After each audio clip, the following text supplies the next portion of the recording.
nhớ rong tí sửa rồi ạ. Nó cho bé tôi rồi chỉ nung lại nó xuống nè, nung nè, cho bé mình sẽ dẫn xài nhớ cho nó nè, mua dẫn xài xuống đâu mà chút rồi giờ. Nhớ rong, nhớ rong, dẫn xài. Nếu cho tôi bé tôi sẽ dẫn xài nhớ cho họ điều chỉ nung lại tôi xuống nè.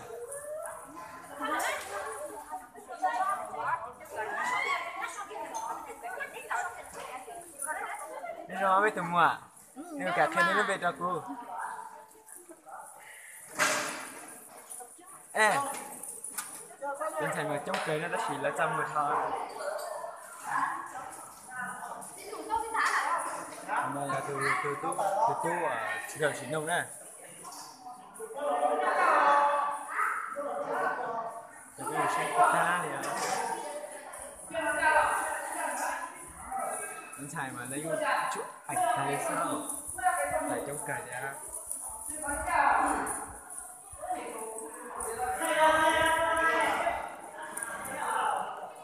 cho phép mình xét tên giống mỏ lại quên á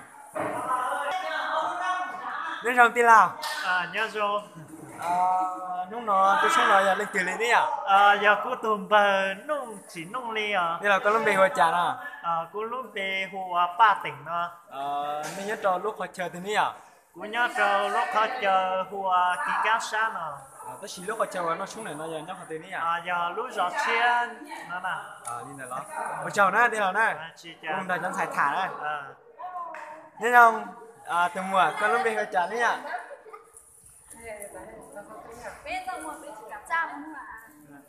từ mùa có cả theo cái lô nick Facebook rồi cô.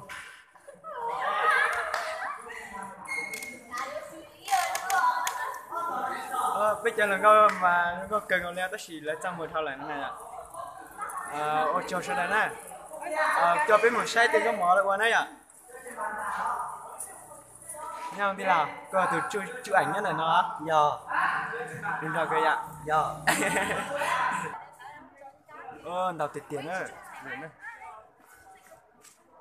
tao đi chạy khâu nhưng mà biết tuần thọ lớn nó xuống này mà tôi bỏ mình tao tiền cho cái một xe thì rất một là quên á câu chế này nhở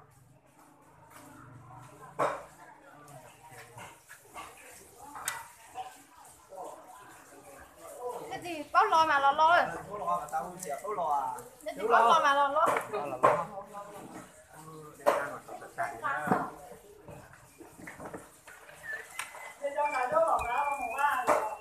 cho con chứ mà phụ nè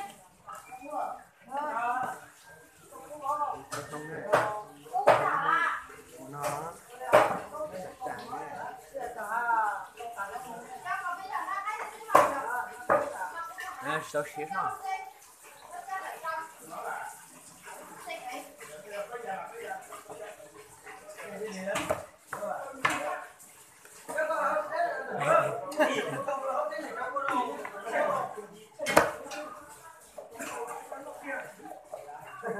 Ngài xem nào.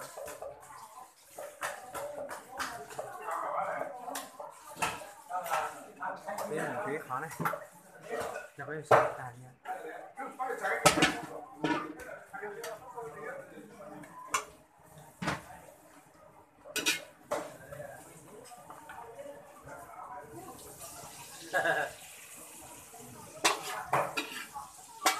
Xe em làm đi.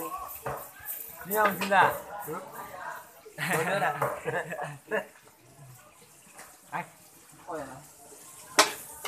Cái gì nào nó nào ngay đấy. hả? Cái nào xuống rồi anh? Cái nào xuống rồi? Ai á? Anh có xuống đâu, anh lên rồi ra đây rồi. Anh ra đây từ quá.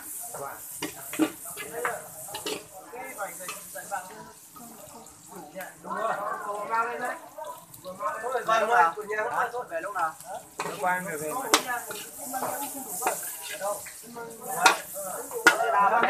Cái đấy nhiều tiền quá đâu phải.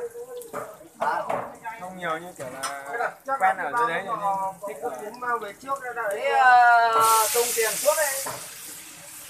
em á Thế tung tiền đâu? Ôi.